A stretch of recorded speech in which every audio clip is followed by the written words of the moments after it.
hand out and hold it up. Can anyone hear me? Yep. Yeah.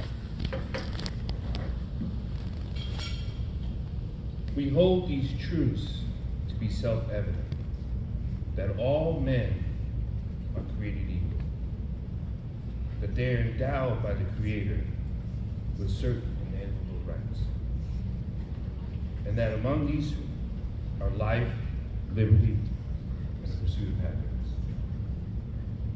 You've heard this before, and I know. Let me introduce myself.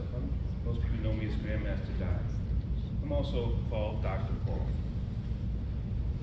Recently, I was at the United Nations in New York City, and I go there often because I'm part of the Human Rights Summit.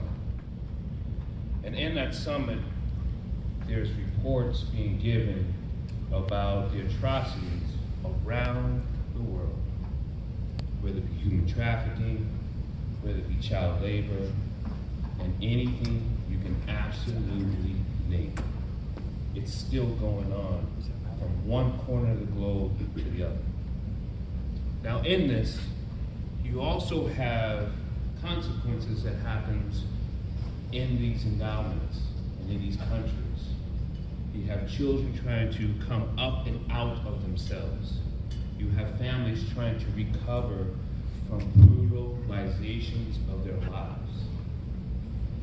While I'm sitting in the summit, the only thing I kept thinking of is we as martial artists, we teach this every time they come into our dojo, that your life, your pursuit of happiness is most endowed in our lives.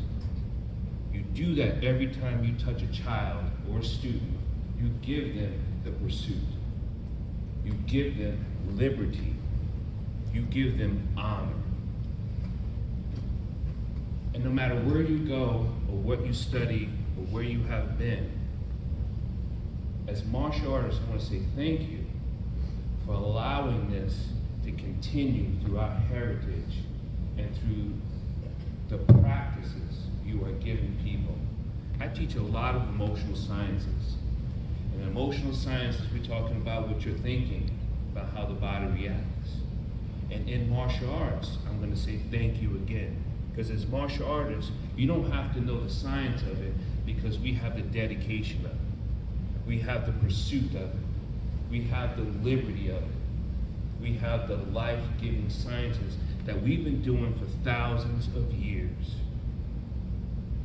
We don't have to ask anyone what's your religion when you come into our dojo, because we're going to give you the life sciences.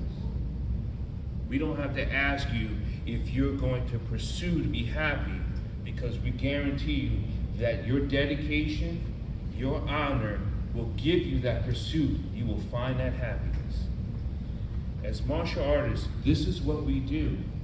You didn't know you were doing this, but throughout the globe, we need to unite a lot harder and stronger, because there are people who need us. They need you. They need every single one of you. Every time you reach out your hand as a martial artist, I'm going to say thank you. Because in that Declaration of Independence, or the Human Rights Charter, or the Constitution, we honor it every time we take the mat and we listen to our senseis, our hanchis, our mentors. We do that every time. We give those honors. We give that gratitude. We fight to empower ourselves and the freedom that we have every day. So I was sitting at the Human Rights Summit, and people had asked me what I think. I said, you know what's something? I work out with some martial artists. They're like, you're a martial artist? Because a lot of people know me on the other side. And I said, we do this all the time, throughout the country, throughout the world. We empower people from the inside out. It's not the physical, from the inside out. It physically shows because that's the development and the cultivation we do the seed to liberty and the pursuit of happiness. So what I want to say to you guys and ladies is thank you for doing the job that you're so passionate about. Thank you. Thank you. Thank you. Good.